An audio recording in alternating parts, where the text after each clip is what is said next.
What's up, Minnesota Viking fans? Welcome to the Purple People podcast. Kyle West and I are laughing at the show title. I have been waiting to use this since the draft, and I'm so happy that we finally could incorporate this somehow. Adam Carlson is also with us tonight. What is up, sir? How are you? Doing all right. Just woke up from a nice little nap, so that feels great. Sweet. Super jealous. We have all three platforms up this week. We were test running last week, so if you guys watched, you understood. We kind of figured it out as we were moving along, but we've got everything rocking and rolling tonight, and I'm super excited about it. Kyle West made this really nice background for us, so we sort of look like we know what we're doing 418 episodes in. It took us some time, but I think this is the most professional and appealing layout we've ever had.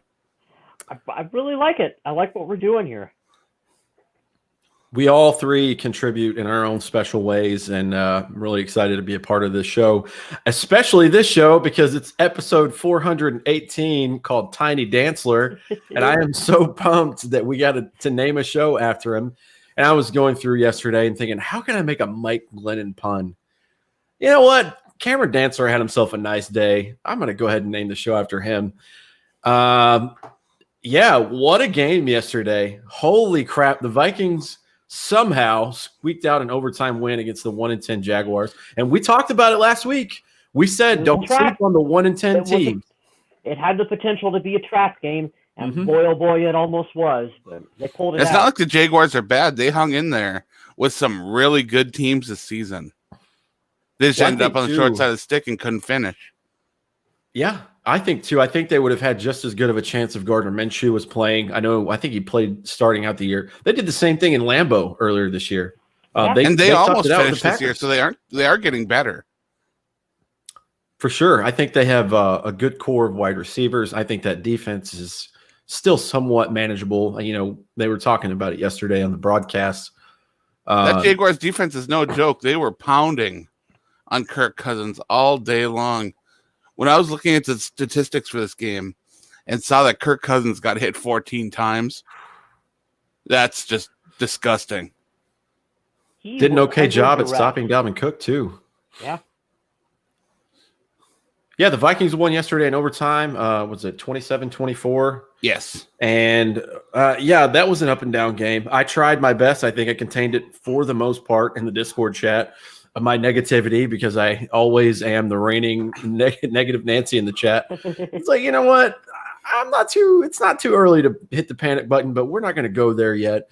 They're like, oh, crap, it's happening. It's happening again. They're going to do it. But somehow, with the rough start at 1-5, in the last 6 games, the Vikings are 5-1, and they're back to 500 after this game, which is honestly – it's pretty phenomenal. I don't think that this team's going to make it over 500 just because the schedule's rough at the end of the quarter, but you got to give it to the coaching staff and the team for coming back to fight, because after a 1-5 start, you could pretty much say, whatever, we're not going to do it. We're just going to mail it in. But Zimmer didn't allow that to happen, and I'm very, very happy that this team figures out how to win, even if it's ugly. There were a lot of fans that wanted to pack it in. We're already talking about tanking for a draft pick and cheering for losses, and as I've said before, I'm not one of those players. I want the Vikings to win anytime they're on the field, whether it's, just making them relevant or working towards the playoff spot, which right now Minnesota has slid into that 7th spot. So they are playing for something. They control their own destiny right now. If they can get some wins and string things together, we might be able to see this Vikings team in the playoffs. Considering how bad this season started, where the Vikings are at right now is a miracle that they've been able to pull together. Considering how bare the cupboard is in that secondary with just injuries just all up and down, Zimmer's got this team playing above expectations, I think. And the defense only allowed 2 touchdowns. One was a fluke that bounced off a defender that could have been intercepted. Right, exactly. And the fact this Vikings defense was able to do this with no returning corners from last year starting. You got both safeties, but then you got no linebackers from last year's starters in the lineup this year. And then you've got a defensive front where the only returning starter was Shamar Stephen.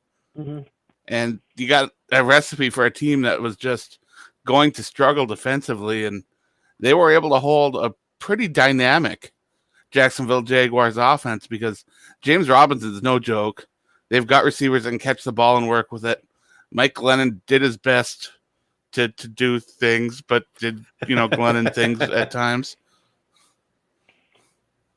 Hey, man, I'm going to share this really quick because we were talking about it now, and it's something to be excited about here. But the Vikings are down here at the 7 seed, which is really funny because as of right now, if the playoffs started this weekend, they would go to the Packers, which they won in Green Bay not too long ago, and I think they would give them a fit. I really truthfully do.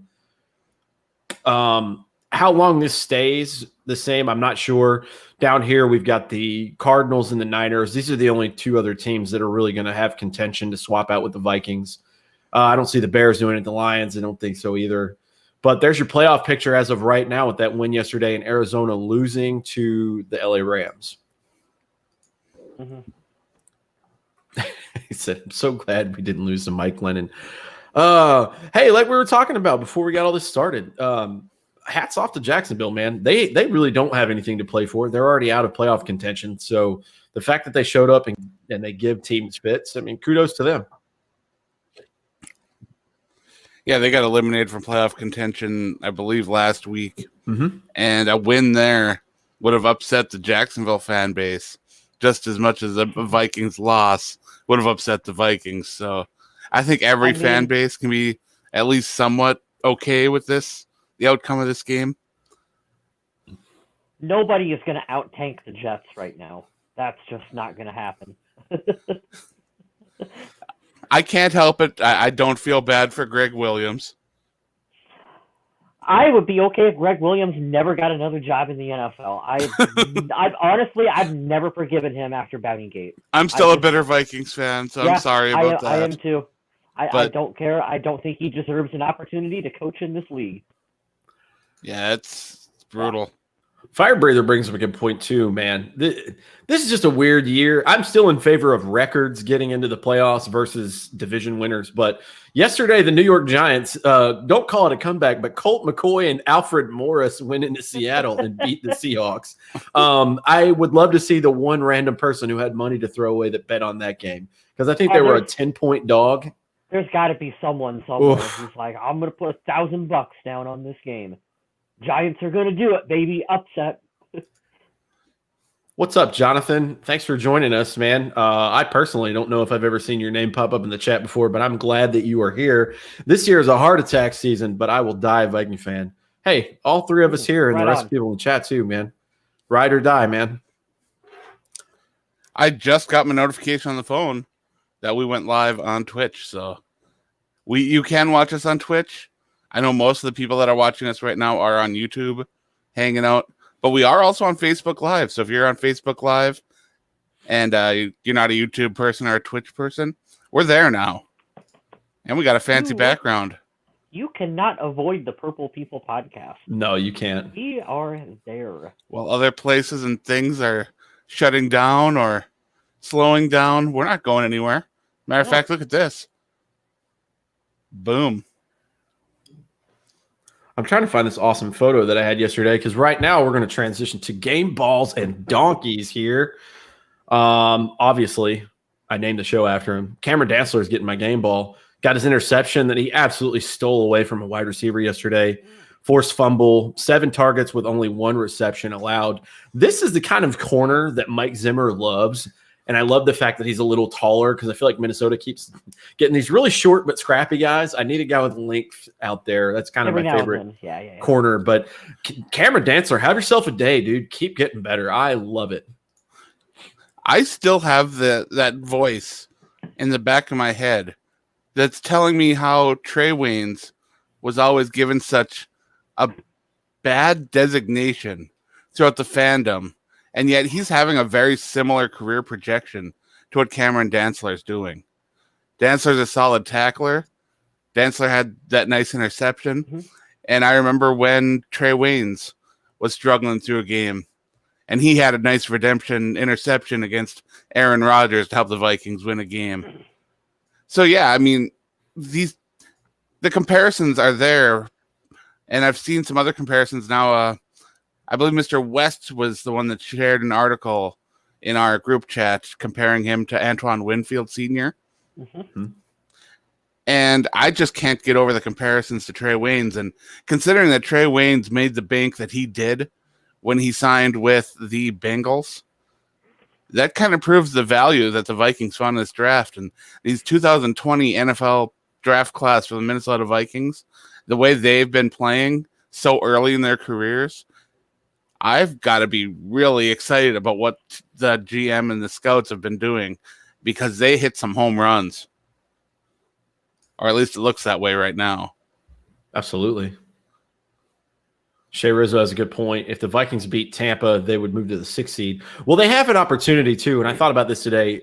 I'll just say it now. I'm always a pessimist just because I want to surprise myself with good news. I believe in the team, but I always look at it from a dark point of view. I don't think they're going to win in Tampa and New Orleans. At best, they might split. But if they were to beat Tampa in Tampa and New Orleans in New Orleans, they've got to move up significantly they're not going to take over the Packers for the NFC North title and the division lead, but those are two major opponents. And right now, as it sits, I believe the Saints are the number 1 seed. So Shea Rizzo is providing us with a nice little perspective there. Still got 4 more games to play, though. Anything could happen. My game ball, I'm going to go on the offensive side of the ball. Justin Jefferson had one heck of a game. And I think it's the first time this season that Justin Jefferson got more targets from Kirk Cousins than Adam Thielen in a game where Adam Thielen played. Justin Jefferson deserves the game ball for that route that he ran, where he ran across the middle of the field and then made that cut and then went back to the out for the touchdown. Like that's some big boy route running right there. That's some good stuff. And you see these other receivers that went before Justin Jefferson in the draft, the ones that were drafted because they had a better 40 time or did a few more reps at the combine. And those kind of things are nice. But they aren't everything. No.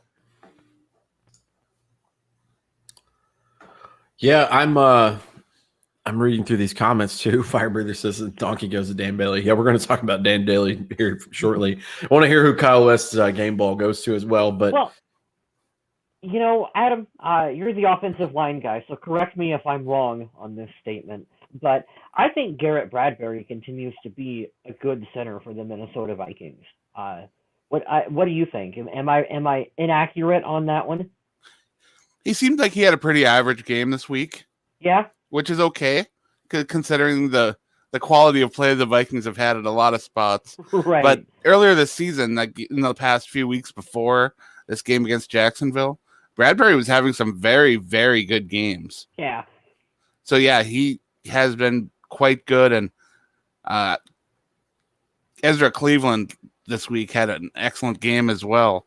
Yeah, having Ezra back out there in the starting lineup definitely helps, and I felt the need to give a shout out to Garrett Bradbury, even though I just couldn't do the offensive line this week, not with Cousins getting hit 14 times and sacked like 4 times, I believe. You do got to give Jacksonville credit with they do have a good stout defense out there. I was watching Colin Cowherd do his 3-word game after, on Sundays, and he said, "Don't blame Cousins." He said he's giving him credit, which is not that often. I mean, he's not a huge Kirk Cousins hater, but I couldn't believe that he actually highlighted that. He's like, "Hey, man, first time in his career, 3 games in a row, he has 3 touchdowns every single game. You can't blame the guy." And I believe, if I read the stats correctly, I don't know if it was in our chat or where I looked this up at, but first 6 games, they were 1-5. Cousins was 11 touchdowns, 10 interceptions. And in the last 6 games where they have the 5-1 record, it's like 15-2 or something like that. Cousins is playing fantastic. Just please don't include fumbles in those numbers because that'll skew that a lot. Well, don't include the pick 6 that was just stupid yesterday too. But I'll take that's take a new Vikings thing. That's what they do. It's Minnesota nice. That majority, though. I'll take that majority all day and twice on Sunday because he's doing what he needs to do. And, we're going a little bit of a rant here before we do the donkeys. I'm tired of getting on Facebook and seeing all these people. I want to ban people on Facebook so hard. All you have to do, even when this team wins, is talk shit and just get upset. Just go away, because it's never good enough. And then Cousins getting the blame. I am the least favorite Cousins fan, probably in the whole fan base. But you got to think about, look what happened last night with the Eagles. Carson Wentz is getting paid a hell of a lot more than Kirk Cousins, and he's not that good. I think he'll do better somewhere else, but Cousins is not overpaid at the position based on the value that it is out there. So people that want to keep blaming him say, well, you're paid to do a job. I mean, he's doing his job fantastically. What are you bitching about? The team I don't envy right now is the Eagles, who put down a lot of money for an extension on a quarterback that does not look like the answer right now. And then the guy they drafted to motivate him, to get him going, enters the game and looks good. Oh, that is just a disaster waiting to happen. And that's why the Vikings don't have a backup quarterback on the roster that can beat Kirk Cousins. That's why they don't. Yeah, I mean, we question it, but you do understand why they do that. And I know that we have to knock on wood about this constantly, but the durability of Kirk Cousins is just amazing. Yeah. Thank you. I'm telling you right now, and this is not blazing news. This isn't a hot take. If the Vikings somehow make the playoffs this year and Kirk plays well and even squeaks out another playoff win, you might as well get used to it, man. The dude's only 32. He's going to be here for a while. The Vikings love this guy. He's not a nuisance off the field. He's not, he's a team dude. He's going to show up and do what he needs to do. And he's not, truthfully, I'm not so mad at the guaranteed money. I'm actually digging the price tag the more the years go on, because it's not Russell Wilson and Carson Wentz and Deshaun Watson money, and that's not who he is. It might be a little bit overpriced, but it's definitely not, oh, my God, you paid what for who? Yeah, the Vikings got in early on that quarterback price war and kind of were smart about it in a way that they didn't let the market fully maturize. I don't know how to say that word. Just mature. But yeah, I mean, if they had waited and seen some of the other contracts that were signed by these franchise quarterbacks, it would have been an absolute doozy. John, I see your comment, but my rebuttal to that is, and like I said, I'm not a Kirk Cousins fanatic. I won't buy his jersey. And I do think that in a way, yes, he is a placeholder. But imagine if last year's or 2017's defense was playing with Kirk Cousins, with Justin Jefferson, Dalvin Cook, and Adam Thielen right now. What do you think the record would be? This team's sitting at what? I don't know, 9-3 right now? Until the Vikings can prove they can draft a star quality quarterback, I'm happy with what the Vikings have right now. And I know that I've seen it on every single Minnesota Vikings post. Vikings fans are happy with mediocrity. Well, yeah, we kind of have to be, because that's all we know. We know other teams' cast-offs, players close to retirement, and draft picks that fizzle out. That's what we know. Kyle, what did you share in our chat the other day? Was it a Donovan McNabb mouse pad that was autographed? Oh yeah, I was looking on eBay. I need a mouse pad for my computer desk. How much was it? Oh geez, I don't know. It was dirt cheap. Oh, that's so funny. Yeah, it was a Donovan McNabb Minnesota Vikings mouse pad. Just taking everyone's scraps, like Adam said, and just having to deal with it. Oh man, it's so funny. Oh, by the way, we'll get into the donkeys here in a second. Washington at Pittsburgh, 2:04 left in the game. Washington just kicked a field goal to take the lead. What? 20-17. This doesn't really surprise me. Washington's defense is legit. Their pass rush is crazy. I don't like that. If Alex they could Smith pair an offense with that, oh my goodness. I don't like Alex Smith throwing the ball 46 times, but hey, you do what you got to do. That's crazy. True. We'll keep you informed. This will probably end while we're on the show. Oh. Andrew Leota with a comment. Archie Manning. There you go. Oh boy. But yeah, I wouldn't be surprised to see the Vikings use a draft pick on a quarterback near the end of Kirk Cousins' contract with the Vikings, just to see if they can draft and develop. But then again, let's be honest. Minnesota is going to need some cap room, and they're going to approach Kirk Cousins with an extension to move that money around, kick the can down the road a little bit, and we're going to get more of the same Kirk Cousins, that situation that we're in right now. We're going to get more of that. Which can be frustrating. Kyle Smith and I are the first people when Kirk Cousins plays poorly to be like, you know what, F this guy. Put us both on suicide watch. Yep. But then we calm down a little bit, and we're like, okay, sometimes it's not entirely his fault, but that's because we're Vikings fans, and we just want to see our team succeed. We got Cliff Tang here in the now. Yeah, he's calling for Bailey to be cut, and I don't think there's a player on the roster that kind of needs to be cut before him, and me saying this is hard for me because I was so excited about him coming to Minnesota and being the punt returner. But KJ Osborne is just not working out. He's not very good. My coworker Adam Patrick over on the Viking Age wrote an article about wanting to sign one of the recently released punt returners in the NFL. And honestly, I can't find an argument against bringing in competition because so far any competition the Vikings have dangled at him hasn't helped either. So yeah, not good. Hey, can we just there's I'm trying to circle with my mouse like you guys can see it here, but there's three of us hosting this show. So for the Donkeys, can we just go 1, 2, 3 entire special teams from yesterday? Because they were fucking terrible. Can we just do that? Because bad. Oh, they're so bad. That's going to end up biting the Vikings in the ass soon because yesterday, first off, we can talk about the fluky touchdown that was a deflection, but this wouldn't have gone into overtime if either one of the extra points were made or the field goal was made.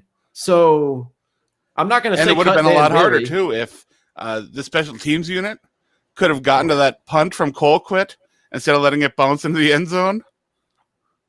They stood there for a second before they reacted to going for it, and pinning them at the 1 would have been much bigger instead of giving them that touchback. So, yeah, I know that's smaller in the scope of things, other than the KJ Osborne fumble and the missed field goals, which, yeah, they were made up by the safety. But that's not how football works.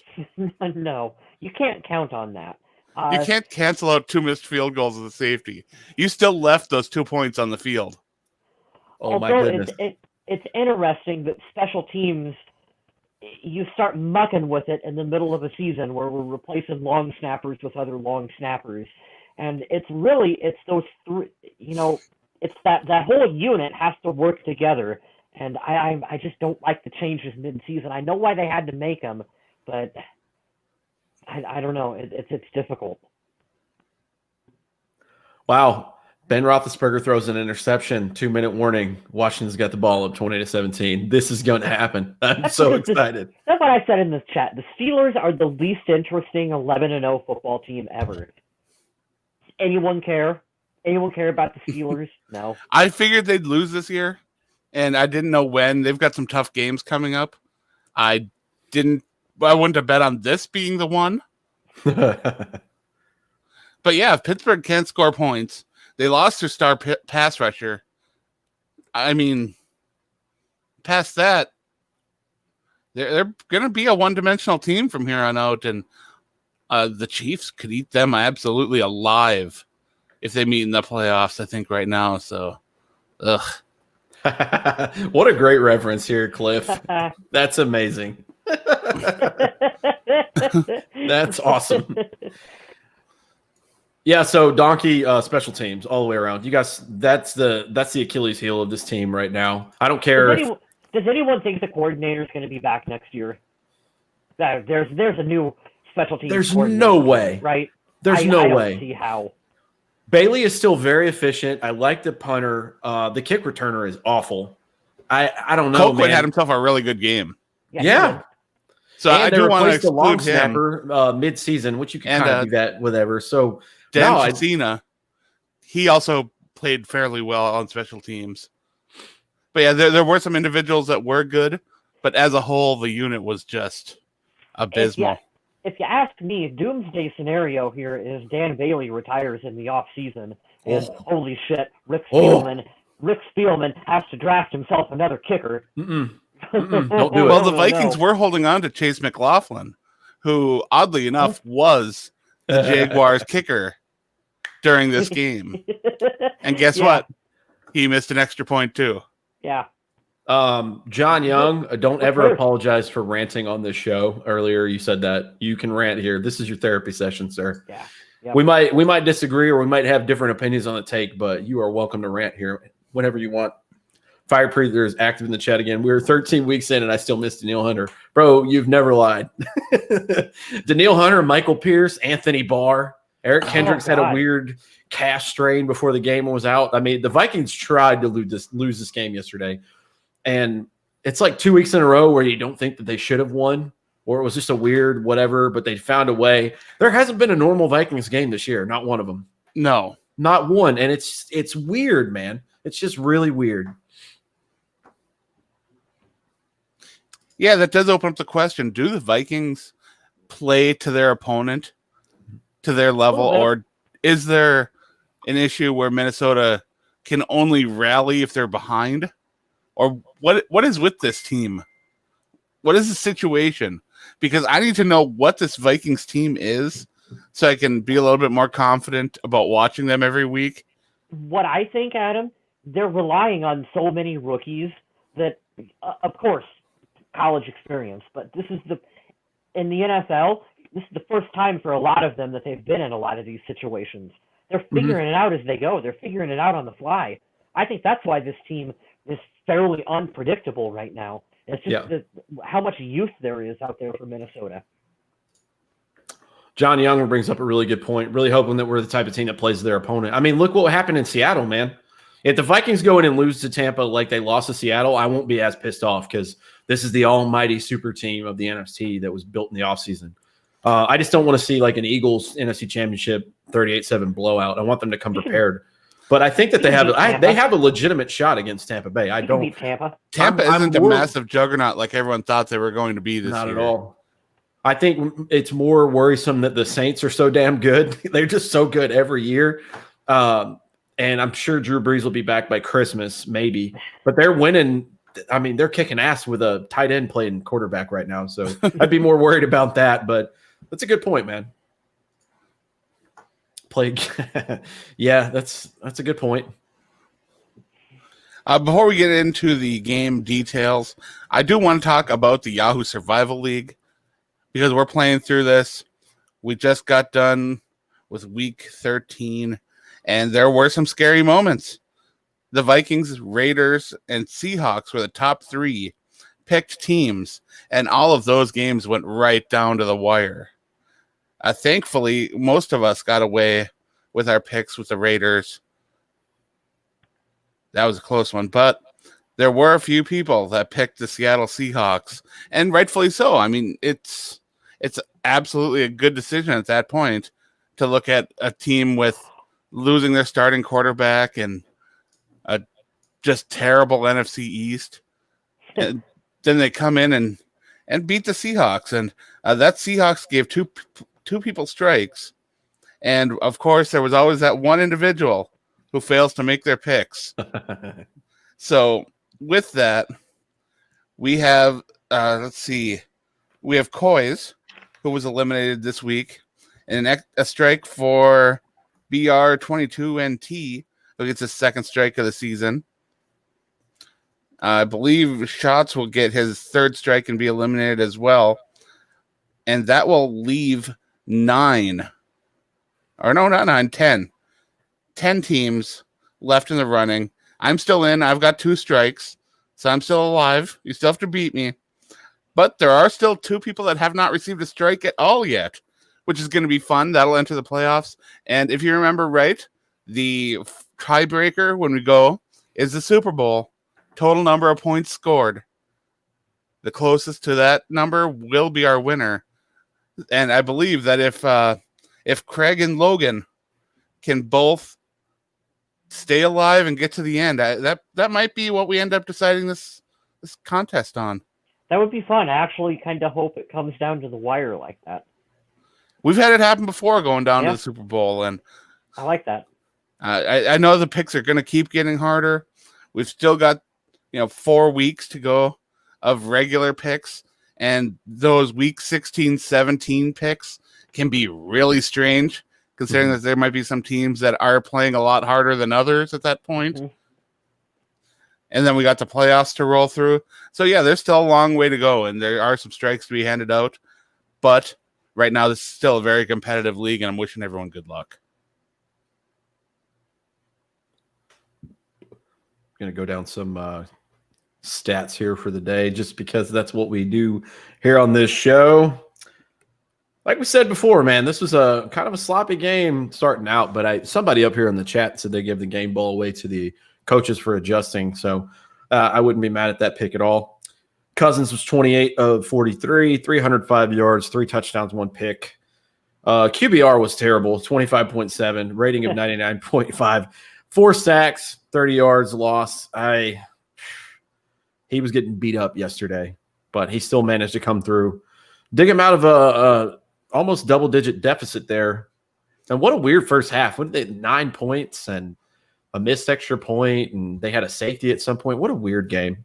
Isn't it weird looking at those numbers for Kirk Cousins, especially the 2 metrics that are put together, and see the QBR of 25.7 compared to Glennon's 38.8, and then the rating being 73.5 for Mike Glennon and 99.5 for Kirk Cousins.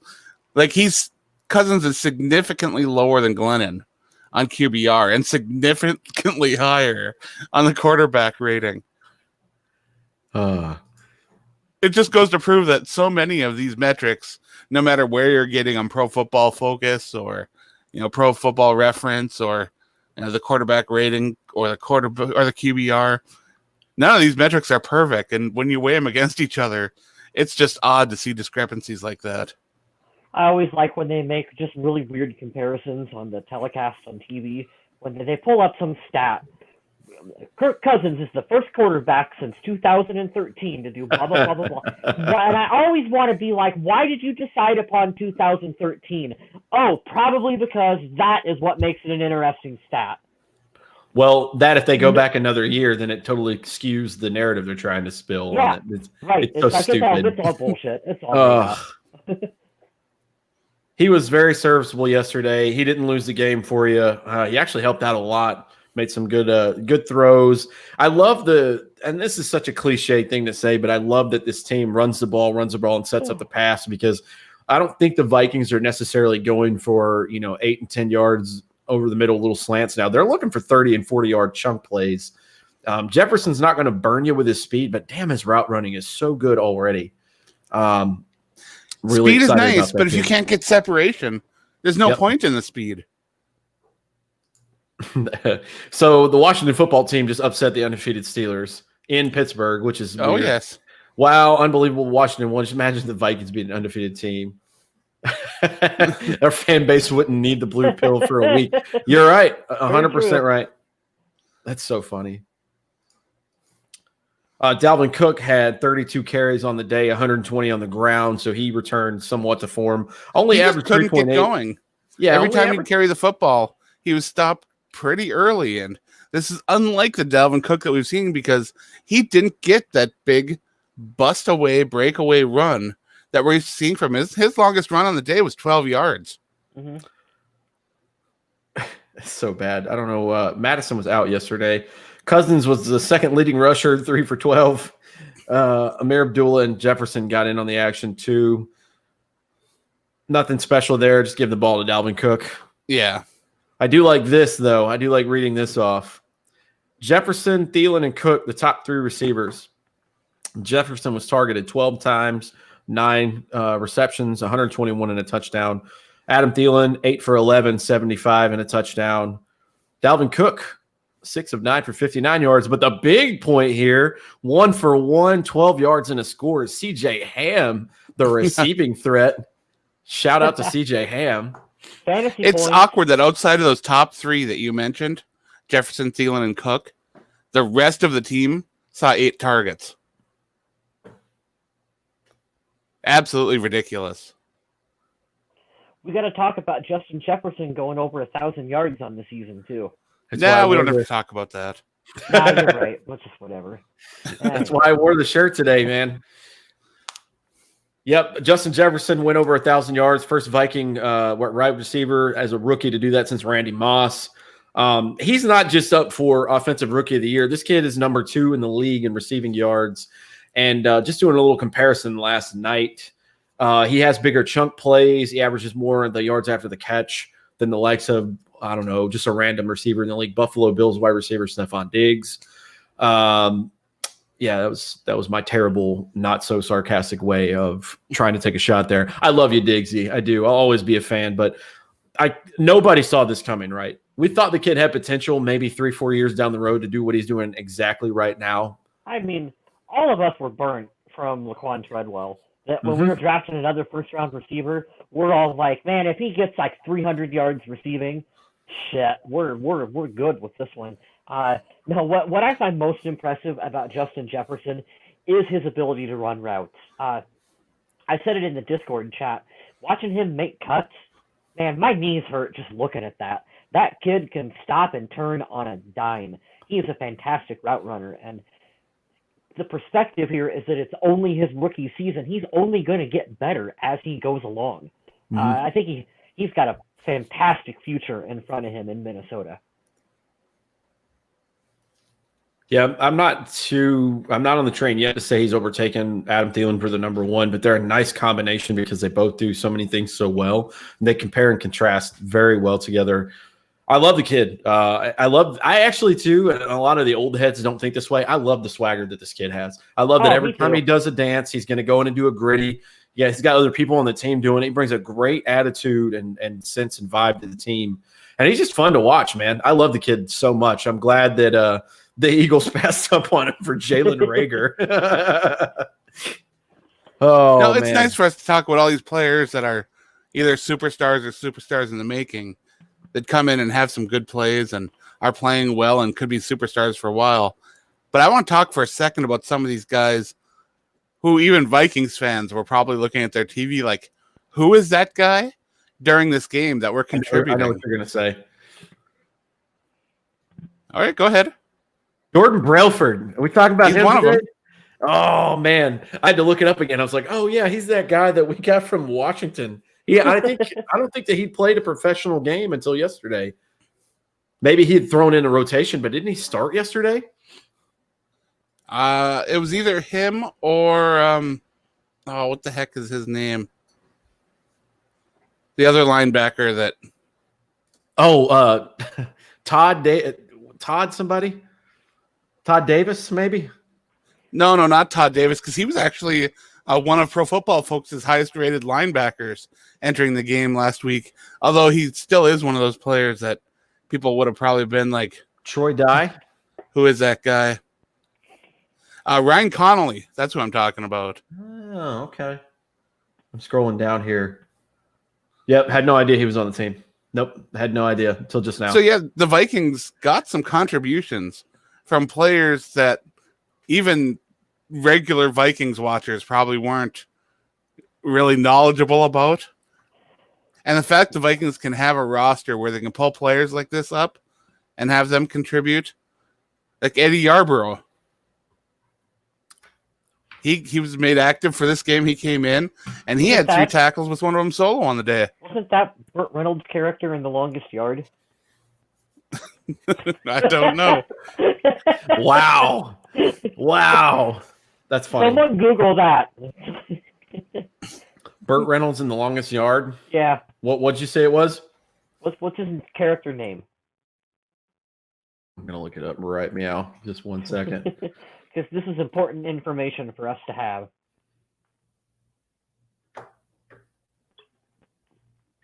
Nate Scarborough. Ooh.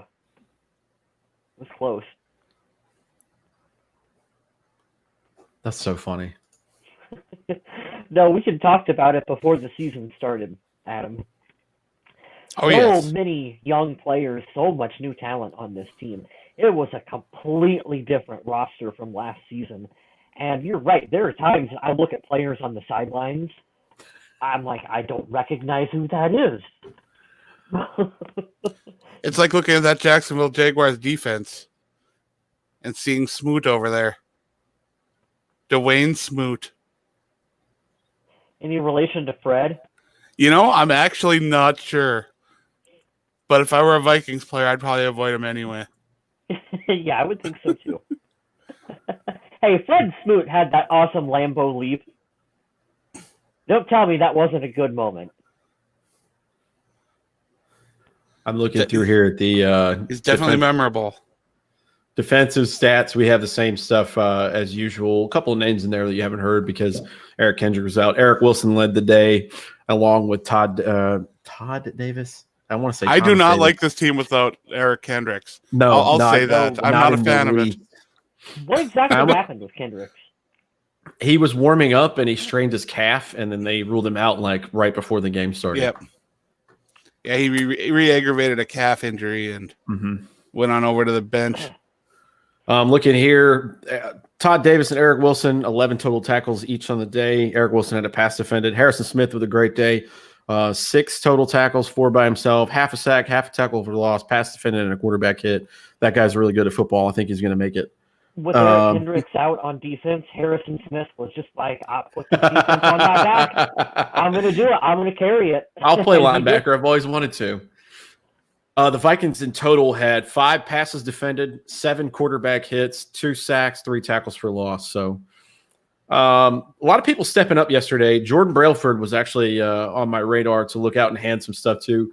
Just taking an opportunity and running with it. Jacksonville's not going to be the best team in the league, but they're feisty. They're serviceable at most every position. They're just, not top tier talent. But stepping off of the Washington football team's bus and heading on over to Minnesota this year. Shout out to the scouting department too for looking at that dude and being like, oh yeah, he would do pretty good here. Because I think the only time he's seen action this year was when Wanham or whoever the defensive end is not playing. So right, Wanham missed this game because of injury.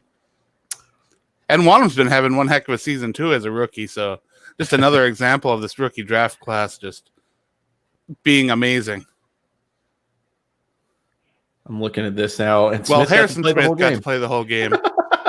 Irv's still on the shelf, and I like what Irv can bring to a game because he's a good blocker, he's a good receiver, and you can kind of tell a little bit when he's not in the game.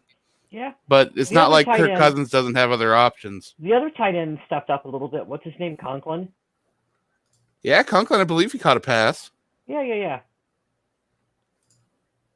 Oh, you can make it bigger or smaller. I didn't know you could do that. That's what she said. Yeah, we could take off the title and it, we'd up here, but then we're only the people podcast. Oh. So that's okay. I'm better, smaller anyway. Yeah.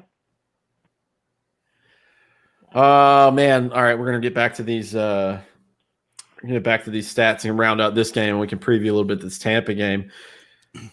Oh, fun times! Spoilers. That's what I think. The 2 fumbles were kind of scary. Kirk Cousins and Dalvin Cook just couldn't connect on a handoff, and you don't see that too often. Yeah, fumbling in the red zone is not a good day. Ugh. Pick sixes are bad too. Spoiler alert. 2 interceptions though, they were clutch. Cameron Dantzler, shout out to you again for just going out and stealing the ball. Harrison Smith got one in overtime, I believe, which was super clutch. So good for you, both of you. Minnesota kick returners were Mir Abdullah and KJ Osborne. Mir Abdullah was 2 for 49. KJ Osborne 1 for 14. He's got like 17 kick return yards on the year. Is what the stat was. Adam, team touchback. Ugh. We'll take the touchbacks. Just stop it. Touchback, fair catch. Let the ball bounce on punts. Just let it happen. Yep. Punting, Colquitt 331 yards, average 47.3. It's a great average, and be even better if the team could have stopped that punt from going in the end zone. One inside the 20, along with 52. This was the most concerning part of the day for me. Dan Bailey, 2 of 3 on field goals and 1 of 3 on extra points. There's a lot of points left out there, guys. If he scores another field goal, that's 3. 2 extra points is 5. You don't lose a game when you're tied if you have 5 more points than the other team. Just saying it's basic math. But Booger McFarland just joined the show with that math. The object of the ball here in the game is to score more points than the other team. Back to you, Todd. It's hard to win a game when you turn the ball over twice. It's even harder to win the game when you leave more points on the field. And somehow the Vikings were able to win doing both those things. It started out pretty crazy in the first half, too. The Vikings had not enough yards, definitely weren't winning the time of possession battle. It was quite frustrating, but those adjustments at the half, man, you got to give credit to Zimmer and the staff because they were heading down a road they did not want to head down going into halftime for sure. They gave the locker room talk from Mike Zimmer after the game. They put that on YouTube, and that was not a joyous celebration. That was a butt chewing in disguise right there. I haven't watched it yet, but I'll have to when we get done with the podcast. Yeah, he definitely reminded his players that the way they played against Jacksonville will not work going forward, but they have to be happy they got the win. Hold them to that higher standard. I like it. I've been reading some articles, too, around the internet talking about apparently some member of the media was talking to people who had played with Mike Zimmer and how his coaching style can be seen as abrasive. And I don't doubt that one bit. I really don't. No. He's an old school coach that'll chew your butt. And these younger players are coming in, and they've never really had that. And we've seen that from a lot. And I'll underline that. A lot of young players who were never really coached up to high standards because they were physically talented. They were gifted. Yeah. But you can't just be a physically talented player and succeed in the NFL. You can't.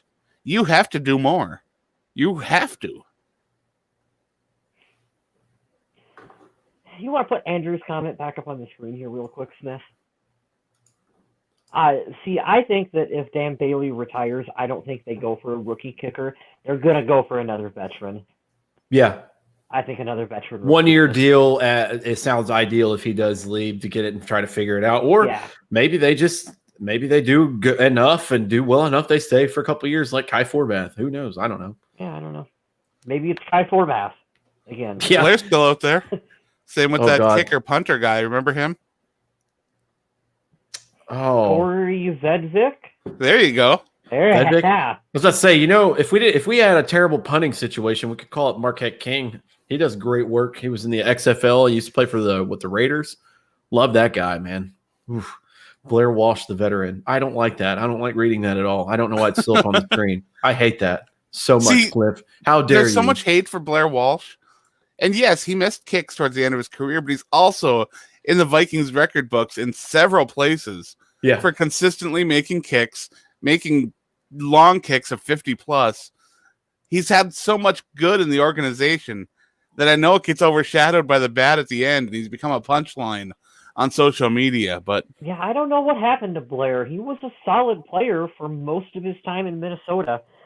When the wheels fell off, they fell off and the wagon started on fire with him. Yeah, the e-brake went up real fast when the wheels fell off of that truck. I don't know, man. And that's the thing. I wouldn't be totally against him coming back, but the probability of him having like a resurrection versus oh shit, he missed another one. That's what he does. That just is such a bad look. If that he got chances in other places, and when he missed some kicks there and got cut again, your confidence can be absolutely shot. Mm-hmm. And that's one of the things as a kicker in the league or a specialist in the league. You start messing up a couple times, and you might not get hired again. Because people expect those players to be automatic. Yep. Quarterback makes an errant throw.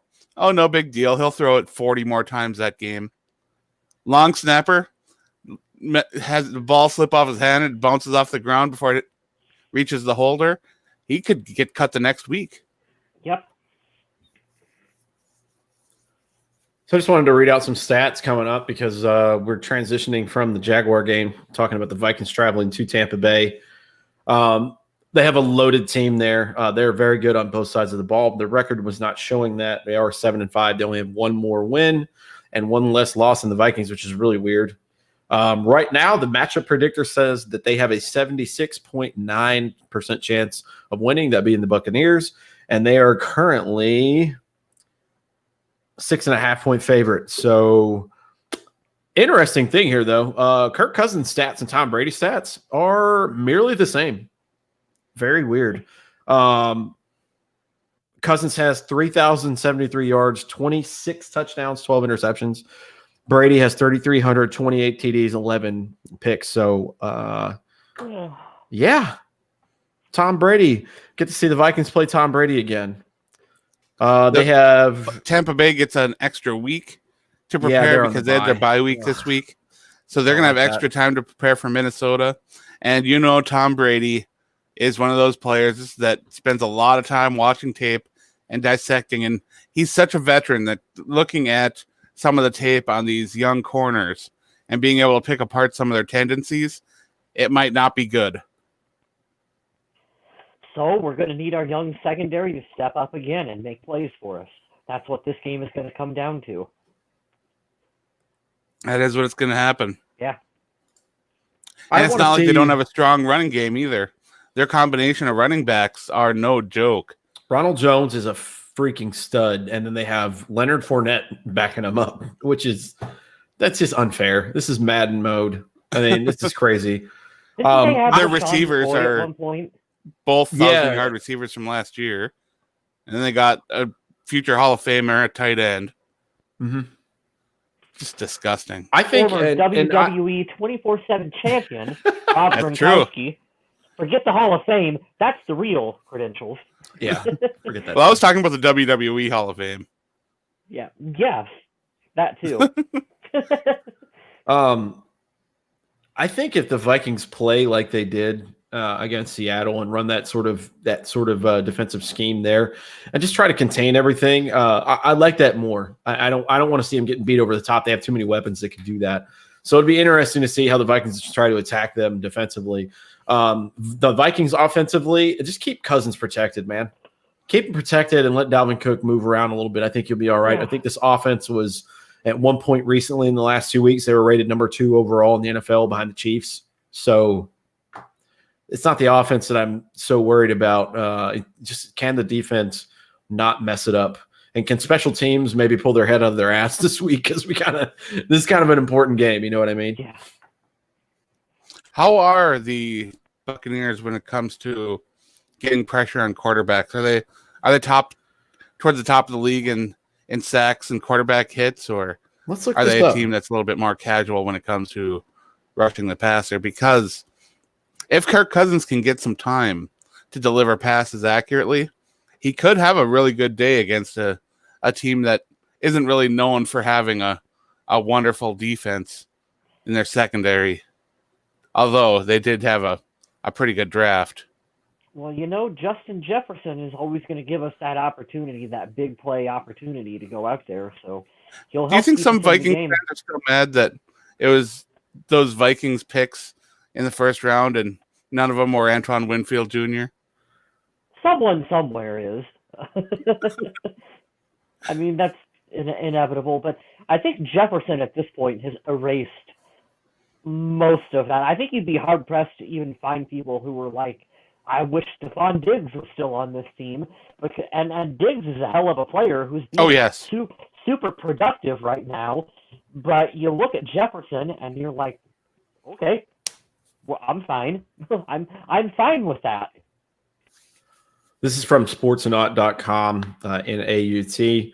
Right now, they have them ranked at number 13, and it says that there's no denying this unit has fallen a long way from its top 3 spot in our NFL defensive ranks just a few weeks ago. But they have a bye to figure it out and try to crack back to the top 10. So it sounds like right now they're kind of middle of the pack, but they were pretty stout.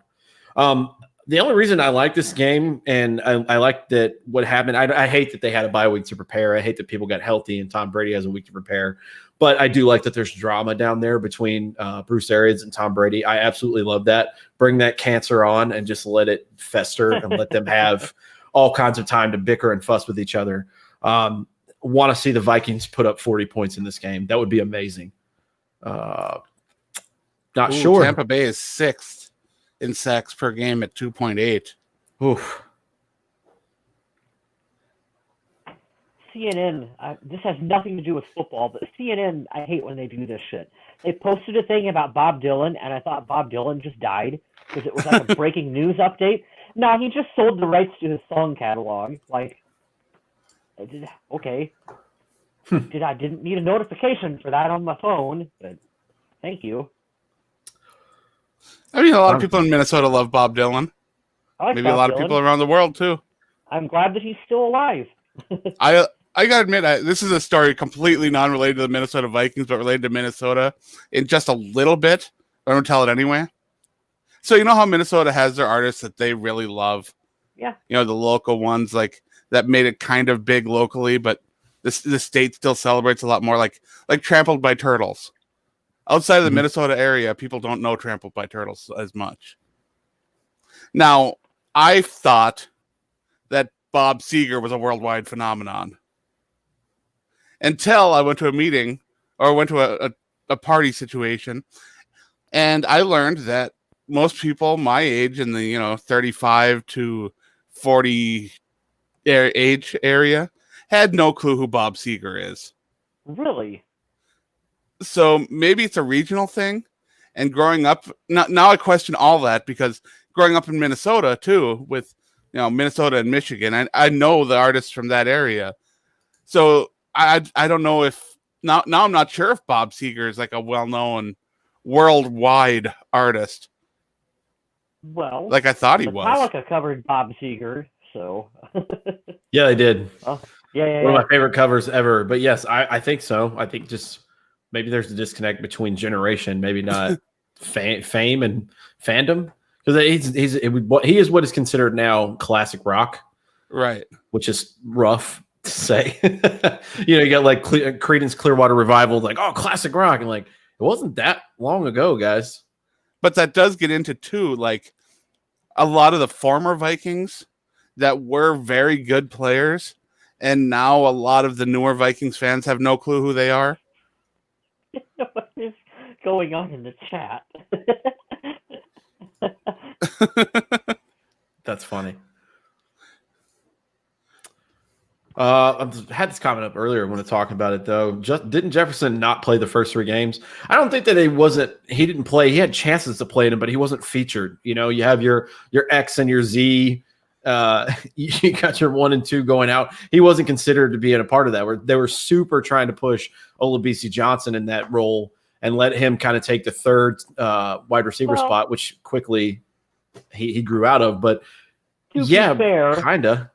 To be fair, they did the thing where they were like, Olabisi Johnson has experience in the NFL. He had been previously productive. We're going to give him the go-ahead, especially because we hadn't really had a proper training camp or preseason. I do think had we had some preseason opportunity for Justin Jefferson to shine, he might have been a bigger factor at the start of the season. With that said, him going over 1,000 yards in basically 9 games is impressive. Yeah, his first 2 games with the Vikings, he only had 3 targets each in those games. And since then, that's been steadily increasing. And the last 2 weeks combined, Justin Jefferson had 25 passes thrown his way. So, yeah, those numbers have changed rather significantly. How do you like your steak, Kyle Smith? They want to know in the chat. Medium rare steak, smoke cigar after. I mean, if you want to make me the Ron Swanson of the show, I will never be mad at you for doing that because I love Parks and Rec. But maybe no cigar, but I would love a medium rare steak right now. I picture West as a medium well. I don't really like steak. What? There it is.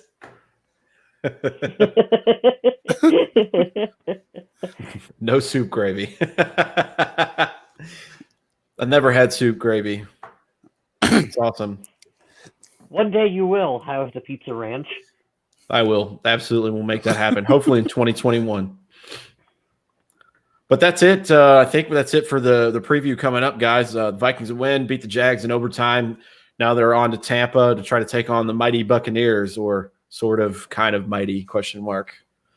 Got a tough task. They kind of just need to win out to ensure an absolute playoff spot. They may be able to afford one more loss, so that's going to be tough going to Tampa and to New Orleans coming up. But this will be Smith, did you put Bearded Blue's comment up?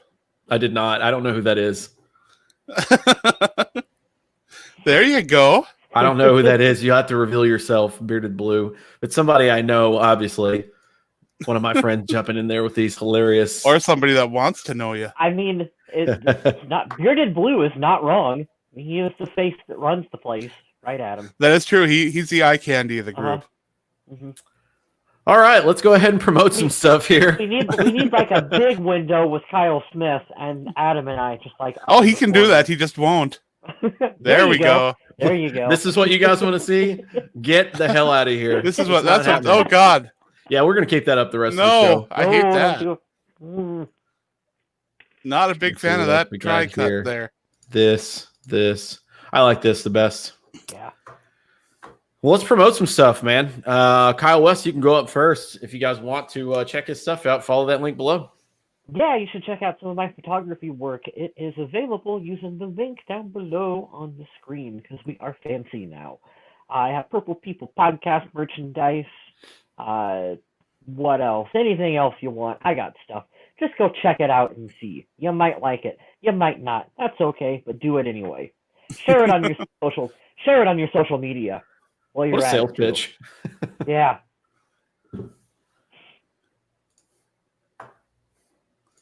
And you can check out some of my work over on the Viking Age.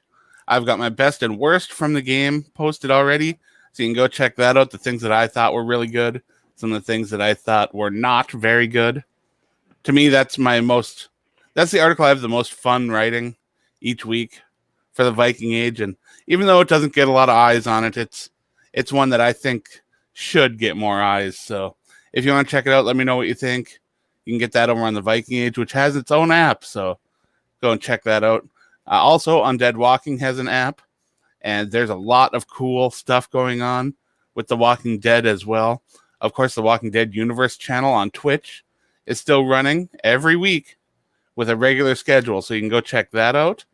Also, you've got the holiday special where you're going to have some former and current cast members of the Minnesota Vikings. No, I got Bernie clawing at my leg, so I said Minnesota Vikings. I was about to say the cats are coming up there distracting you right now. That's so funny. But hey, current cast members, former cast members of The Walking Dead, and that's always a lot of fun to see them outside of their characters interacting. I enjoy that a lot. Are they still doing the movie, Adam? They're doing all 3 movies, yes. Ooh. Andrew Lincoln? The Rick Grimes movies are still being made, and although it's been back and forth, right now they are still planning on releasing those in movie theaters, if possible. So that is still the plan going forward. Well, there's still one more season of World Beyond as well, and then season 7, of course, of Fear the Walking Dead, because Fear the Walking Dead just got renewed for another season. So good for them on season 6, and can't wait to see more in season 7. Of course, we still have 9 more episodes of that before the season comes to an end, which is kind of fun. And the Walking Dead spin-off show, the one with the final season of The Walking Dead coming next season, there is going to be a spin-off series featuring Carol and Daryl, which should appeal to a lot of people because those are the most popular characters on the show. Will it be a romantic comedy? I'm not sure. I know a lot of viewers would love that because there are so many people that ship those two, which I guess is the term for wanting people to get together. But yeah, I guess they ship them, and why not? You can also check out MN Viking Zombie on Twitch. That's where I play games sometimes, and might start doing some other stuff like movie reviews and things like that. So maybe I'll diversify the content a little bit over there, and instead of just being Jackbox or Fall Guys or something like that every once in a while. Also, MN Viking Zombie is a great place to find me almost anywhere, whether you're on Twitch or Instagram or wherever. It's a good one. Lots of pictures of cats if you're into that. They're good. They are good photos of cats. I'm a big fan of that. Jonathan leaving your comment up last. Thanks, man. Sorry we didn't get the link up while I was stationed in El Paso, but listened for a few years now. Glad to get to catch you guys live. This is a shameless plug. Jonathan, you have segued for us here, but I'm going to go ahead and put this up. We appreciate you, dude. Go ahead and like and subscribe to our pages, especially the YouTube page. If you hit that little notification bell up top, it'll let you know when we're going live. When I schedule these shows, it should give you a notification. If it doesn't tell you when we're planning to go live, it'll definitely tell you once we start the show, and you'll get a notification then. So check us out on all those platforms. We are on Twitch as well. Yeah, I got a notification 20 minutes before the Purple People podcast was going to go live on my phone that we had scheduled a show. So it is there. Also, make sure to go over to Twitch and go to Purple People podcast, and you can subscribe. Well, you can subscribe there too. Not quite yet, but you can follow it, and you can hit that button to get notified when we go live over there. And to be honest, if you guys really want to help us out a bit, head on over there and do that, because right now we don't have a lot of likes and we're not getting a lot of comments from either Facebook or from Twitch. And I know those are both kind of new. This is only our second show, broadcast all three places. So hopefully we can get those to grow and we can get the chat going even more and have even more fun, because I love doing this. And I know that I can speak for both Kyles, because we don't get paid to do this. We do it because we have fun. We love talking football, and we love the community that we have here. So thank you to all you guys on all of this. And we really do appreciate it. You guys see all this stuff back here? I set all this up for free because I love you. That's right. From here, it kind of looks like an aquarium, which is neat. Nice. It's pretty cool. Yeah, it's crazy. I stole that from one of my favorite artists currently out now. He's probably cracking into my top 10 ever. Sean McConnell. I see this on Instagram. I see him playing. He's got this oceany aquarium vibe like you're talking about. And I'm like, I don't know why, but I want to watch now. And that light has a lot to do with it. Shout out to wood paneling from old trailer houses. You got this back. Yes. Take me back to my childhood, sir. Kyle West provided, again, we got to give him a shout out. Thank you for this awesome layout with the logo at the bottom right. We were trying to figure that out last week, but I love the way this looks, man. So glad that everybody joined in. This is it going forward. We're going to keep continuing to upgrade, but for now, you can check us out on any of the three platforms, and we'll be back next week to talk about the Buccaneers game. Absolutely. So thanks again, and stay classy, Minnesota.